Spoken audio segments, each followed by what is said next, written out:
Terima kasih Anda masih bergabung sama kami. Pemirsa, Presiden Prabowo Subianto melayat jenazah mantan Menteri Koordinator Ekonomi, Keuangan, dan Industri Kwi Kian Gi ke rumah duka Sentosa Kompleks RSPAD Gatot Subroto, Jakarta.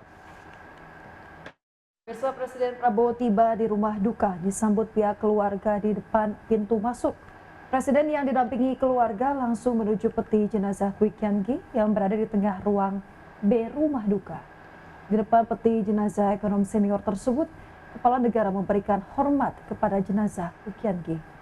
Diberitakan sebelumnya, Kwi Kian Gi tutup usia pada Senin 28 Juli 2025 dalam usia 90 tahun.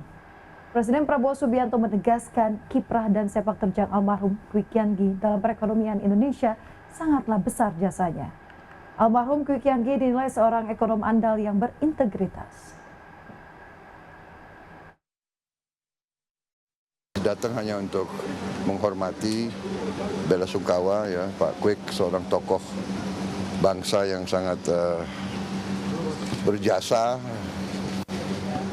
Pemikiran beliau sangat mempertahankan ekonomi Pancasila, ekonomi pasal 33. Beliau seorang tokoh yang luar biasa. Saya merasa dekat sama beliau. Beliau banyak kasih nasihat ke saya.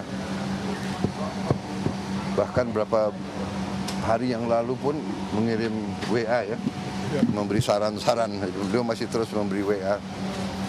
Saya kira itu yang bisa saya sampaikan ya, kita Indonesia kehilangan putri.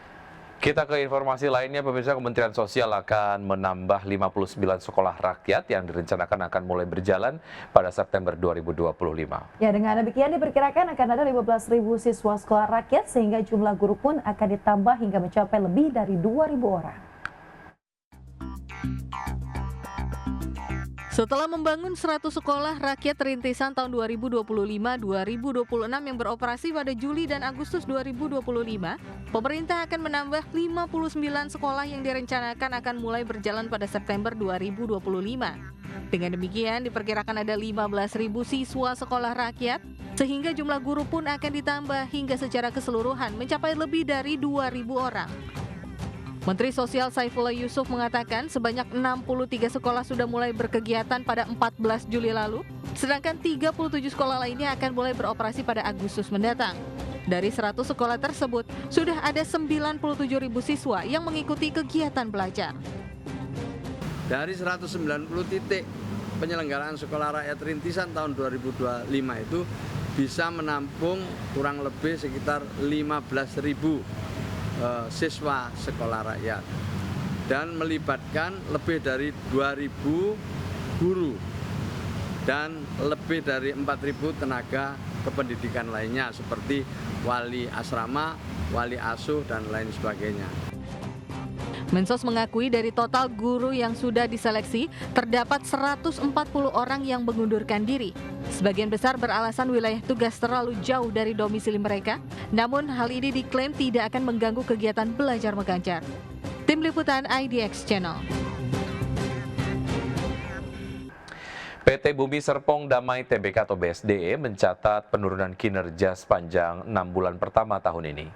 Ya, mengutip laporan keuangan perusahaan pada Rabu, pendapatan usaha BSDE tercatat 6,39 triliun rupiah per semester 1 2025. Ini turun 13,01% dari pendapatan usaha per semester 1 2024 yang sebesar 7,34 triliun rupiah. PT Bumi Serpong Damai Tbk atau BSDE mencatat penurunan kinerja sepanjang 6 bulan pertama tahun 2026. Mengutip laporan keuangan perusahaan pada Rabu, pendapatan usaha BSDE tercatat 6,39 triliun rupiah per semester 1 2025. Ini turun 13,01% dari pendapatan usaha per semester 1 2024 yang sebesar 7,34 triliun rupiah. Dilihat dari kelompok produk, segmen penjualan menyumbang 5,54 triliun rupiah, segmen sewa 498,82 miliar rupiah, dan segmen pengelolaan gedung 189,38 miliar rupiah. Lalu segmen jasa pengoperasian jalan tol berkontribusi 47,07 miliar rupiah, segmen arena rekreasi 47,89 miliar rupiah, segmen hotel 33,66 miliar rupiah, segmen pelayanan air 13,7 miliar rupiah, dan segmen lain-lain 12,17 miliar rupiah. Beban pokok penjualan sebesar 2,33 triliun per akhir Juni 2025 turun dari 2,48 triliun rupiah pada periode yang sama tahun lalu. Laba periode berjalan yang dapat diatribusikan kepada pemilik entitas induk alias laba bersih BSD sebesar 1,28 triliun rupiah sepanjang Januari hingga Juni 2025. Turun 44,79% year on year dari 2,33 triliun rupiah. Dengan kinerja tersebut, laba per saham dasar menjadi Rp61,59 per akhir Juni dari sebelumnya Rp111,56 pada periode yang sama tahun 2024. Per 30 Juni 2025, BSD memiliki jumlah aset Rp76,64 triliun. Angka ini naik dari Rp76,02 triliun per 31 Desember 2024. Berbagai sumber, IDEX Channel. Dan sebelum kita akhiri Market Plus, kita akan simak terlebih dahulu update dari pergerakan ISG di pukul 9:26 waktu Indonesia bagian Barat. Kami pass through datanya dari RTI. Pemirsa, ISG sejauh ini bergerak melemah dengan melemah 0,23% di level 7.534,171 dan 4 saham yang menjadi top gainers diantaranya adalah Kuas, Koko, Ikan, dan BRRC. Top losers ada Okas, VAS, SWID, dan juga Suni. Sementara pergerakan sektoral, pemirsa, untuk sektor non-cyclic memimpin penguatan 1,25%, dan sektor yang melemah paling tajam yaitu adalah sektor basic industries yang melemah 0,5%.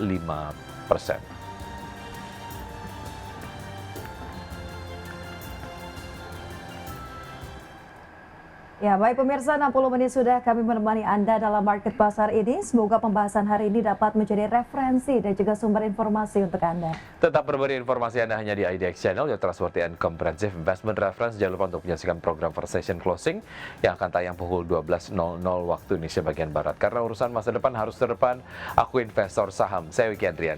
Dan saya Asma Tania, pemirsa. Kami pamit undur diri. Terima kasih dan sampai jumpa.